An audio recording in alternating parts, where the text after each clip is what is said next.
याच्यावरती कसल्याही प्रकारची कारवाई झाली नाही, पैसे तर उचलून घेऊन गेले. हॅम म्हणजे हायब्रिड अॅन्युटी कार्यक्रम आहे आणि हे दुसऱ्याच 5 कोटी रुपये दुसऱ्याच हेड मधले मंजूर करून आणले, दुरुस्तीच्या हेडचे, ते बी उचलून घेत.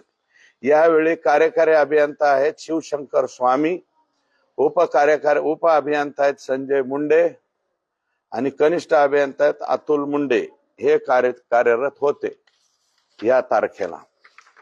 त्याच्यानंतर परत डीपीडीसी माननीय जिल्हाधिकारी बीड, त्यावेळेस कोण जिल्हाधिकारी होते मला माहित नाही, यांनी 25/3/2020 रेखावार होते का कोण होतं, 25/3/2020 ला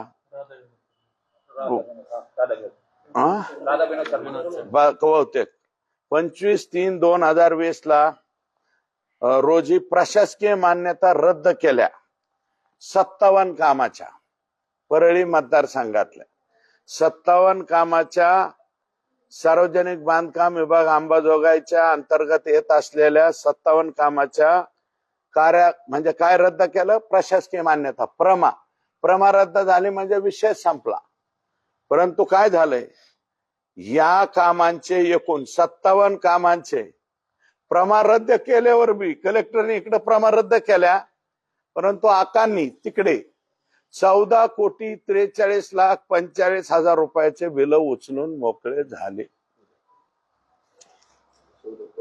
14,43,45,00,000 रुपयाचे बोगस बिल उचलले. प्रशासकीय मान्यता कलेक्टरांनी रद्द केले. तत्कालीन कलेक्टर कोण होते मला माहित नाही. 25/3/2020 ला तुमचं मत आहे का राधा विनोद शर्मा साहेब होते, बहुतेक राधा विनोद शर्मा असतील. त्यांनी प्रमा रद्द केल्या, पण अंबाजोगाईच्या एक्झिक्युटिव्ह इंजिनियरनी डेप्युटी इंजिनियरनी त्यांनी 57 कामाच्या 14,43,45,00,000 रुपये उचलून सुद्धा मोकळे झाले. हा अतिशय गंभीर गुन्हा आहे. अशी एकूण परळी मतदारसंघामध्ये 2000 म्हणजे 31/3/2022 आहे ना. हा, मी ज्या तारखा सांगितलेल्या आहेत तुम्हाला, सुरुवातीची तारीख आहे 13/12/2021 पासून 13/12/2021 बरं का. 2021, 22 आणि 2023 जोपर्यंत सरकार होतं त्या सरकारच्या कालावधीत मी जे आकडे सांगितले, एक पहिलं 37,70,00,000 रुपये बोगस उचलले, दुसरे 14,46,00,000 रुपये आणि 16,20,00,000 रुपये आणि 5 कोटी रुपये बर्दापूर पूसवरती, असे एकूण 73,36,00,000 रुपये बोगस बिले उचललेली आहेत. या एवढं बोगस बिल मला वाटतं महाराष्ट्रातल्या कोणत्याही एका मतदारसंघात उचलले गेले नसतील. मी 5व्या टर्मचा आमदार आहे. मी असं कधी काही उद्योग माझ्या स्वतःच्या राजकीय जीवनामध्ये कधी केलेला नाही. हा एवढा मोठा उद्योग माननीय पालकमंत्री आणि तत्कालीन मला वाटतं त्यांच्याकडे कोणतं खातं होतं, सामाजिक न्याय मंत्र्यांच्या कालावधीत आणि पालकमंत्र्यांच्या कालावधीत 2021 ते 23 या कालावधीत एकट्या अंबाजोगाई सार्वजनिक बांधकाम विभाग मधून 73,36,00,000 रुपयाची बोगस बिल उचललेले आहे.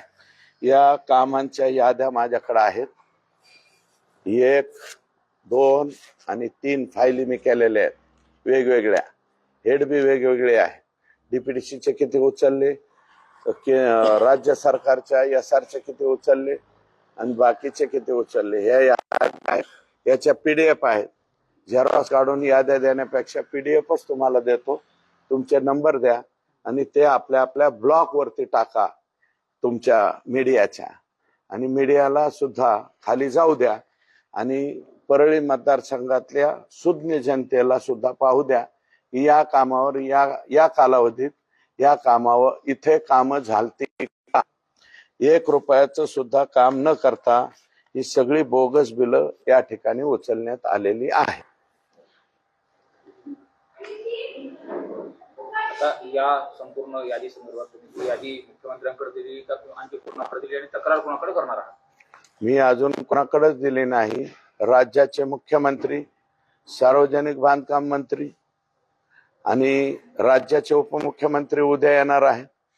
त्यांना बी ही संपूर्ण यादी, पण उद्या नाही देणार, उद्या डीपीडीसी आहे, पहिल्यांदा येत आहेत ते.